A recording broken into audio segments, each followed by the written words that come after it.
Your Border Collie ran full speed at the park today.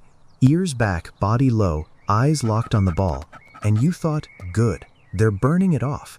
But what if that run was the lie? What if the dog sprinting toward you was the same dog who shifted position 40 times last night because their hip wouldn't let them settle? Border Collies don't hide pain because they're tough. They hide it because their brain is wired to suppress physical signals the moment a job is in front of them.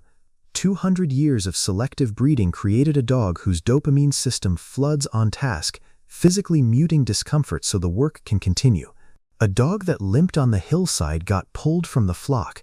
That pressure is still in the DNA, so your Border Collie isn't being stoic or brave. They're doing the only thing their genetics allow, which is keep going until they genuinely can't. The result is a dog who can be weeks into real pain before a single obvious sign appears. So how do you know? You learn to read the cracks. Every Border Collie owner knows the look, not the hurting eye, that focused, predatory lock that moves sheep across a hillside. This is something else entirely. This is the look your dog gives you when you pick up the frisbee, or when you reach for the leash, or when another dog breaks into a run nearby. It's a brightness, almost electric, like something in them just switched on. When that look starts to dim, pay attention. It doesn't disappear overnight. It fades in small ways first. They still come to you when you pick up the leash, but they don't materialize from 3 rooms away the second they heard your hand touch the hook. They still want to play, but they take a beat longer to engage. They'll watch another dog sprint past and track it with their eyes without getting up to join. Border Collies live for drive. When they're physically fine, they can't help but ignite at the slightest trigger. So when a dog who used to launch off the ground at the sound of a tennis ball starts watching from a sit instead, that's not maturity and it's not a bad day. Their body is taxing them to move, and the system that normally overrides pain can't fully do its job anymore. Watch specifically for the gap between interest and action. Your Border Collie's mind is still willing. You can see it in their eyes, but something is creating lag between what they want to do and what they actually do. That gap is worth a vet call. Border Collies are calculators. Every jump they've ever made, onto the sofa, into the car, over a fence, was processed with precise spatial and physical awareness.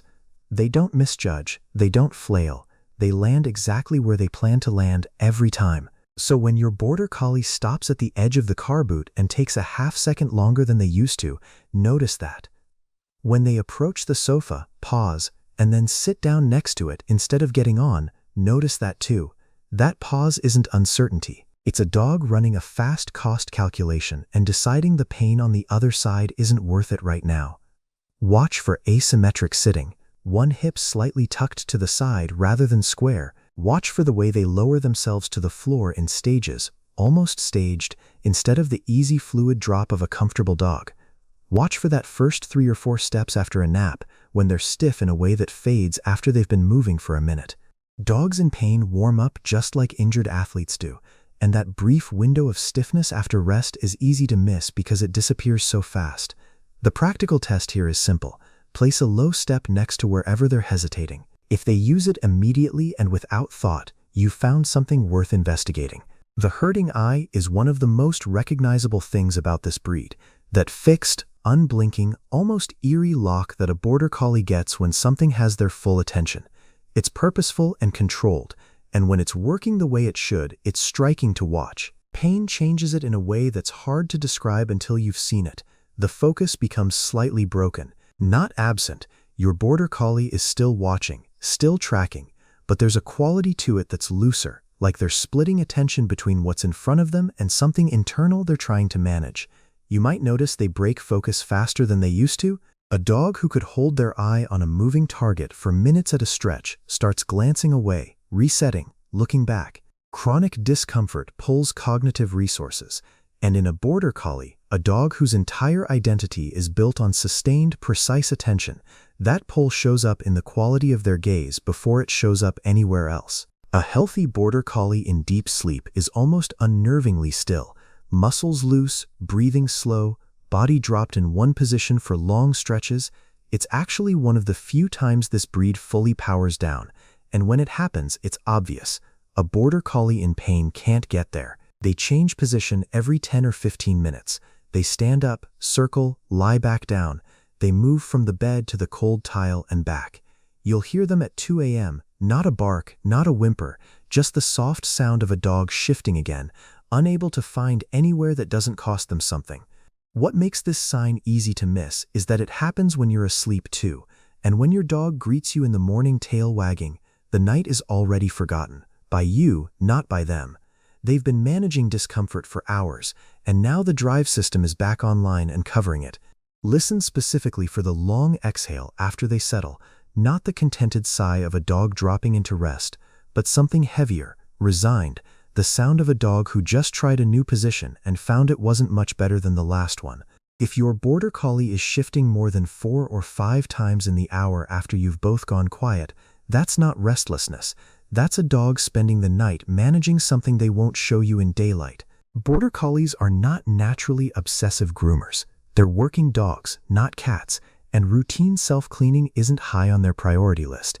So when you notice your dog returning, slowly and repeatedly, to the same spot on a paw or leg, that pattern means something. The lick itself is calm and focused, not anxious or frantic, just deliberate.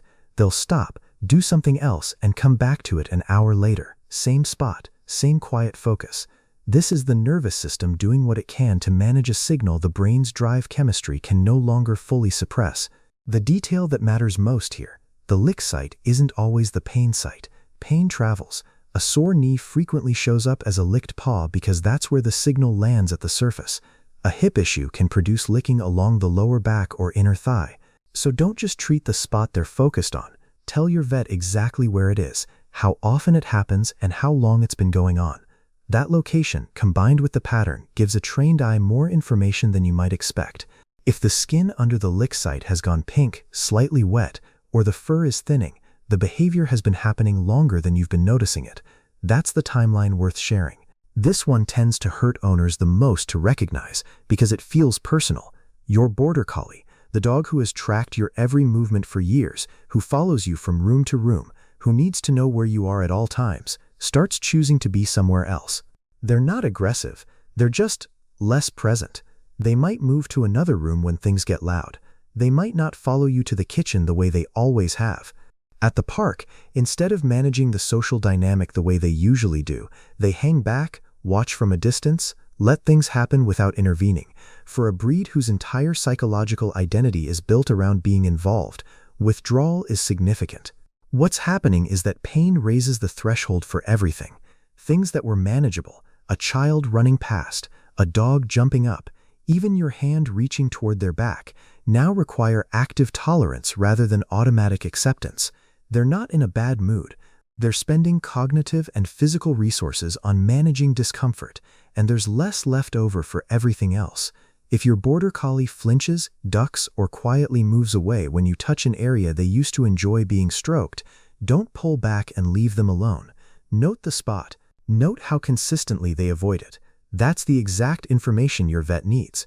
Border Collies move with a particular fluidity, low, efficient ground covering. Even at a casual trot, there's a quality to it that's easy to recognize once you know your own dog's movement. So changes in gait tend to be visible if you're watching for them. A subtle hitch in the stride, a slight drop in one shoulder, a back leg that swings fractionally wide. These are small, and they're easy to rationalize as surface uneven or a tired day. But Border Collies self-correct for terrain constantly. An asymmetry that persists across different surfaces isn't the ground's fault. Tail carriage tells you something too. This breed typically carries their tail low and loose while working, but it moves. A tail held slightly tucked and still, even during moments that would usually bring it up. A greeting, a toy appearing, your return home, suggests a dog bracing through their lower back or hindquarters. Watch your dog move away from you in a straight line on flat ground. That 10 seconds of footage, filmed on your phone, is worth more at the vet than any description you can give. Once a week, run your hands slowly over your Border Collie's entire body while they're calm and relaxed. Not after exercise, not when they're already wound up. Start at the neck and work toward the tail, then down each leg to the paw. Use light, even pressure. You're not massaging them, you're mapping their normal responses so that when something changes, you catch it. What you're watching for is any shift in their breathing, a subtle tightening of the muscles under your hand, a glance back at you, or a quiet attempt to move away. None of these are dramatic. That's the point. A Border Collie in pain won't cry out at a gentle touch. They'll give you a half-second of tension and then recover. If you're not specifically looking for it, you'll miss it every time. Film it occasionally. 30 seconds of footage showing how your dog responds to touch along their spine or hindquarters gives your vet a baseline to work from, and it gives you something concrete to compare week to week. The pattern matters more than any single moment. That dog running full speed at the park deserves someone who knows what to look for when they finally slow down. The dimming drive, the hesitation, the restless nights, the quiet withdrawal, none of these are your Border Collie giving up. They're a dog still trying to hold it together for you, using the only tools their genetics gave them. You don't need to feel guilty for missing these signs before now. The world doesn't explain this breed well enough. That's what Collie Mind is here for. Not generic advice, but the real psychology of this specific, extraordinary dog. If this helped you see your Border Collie more clearly, share it with someone who needs it. Most Border Collie owners are missing these signs right now.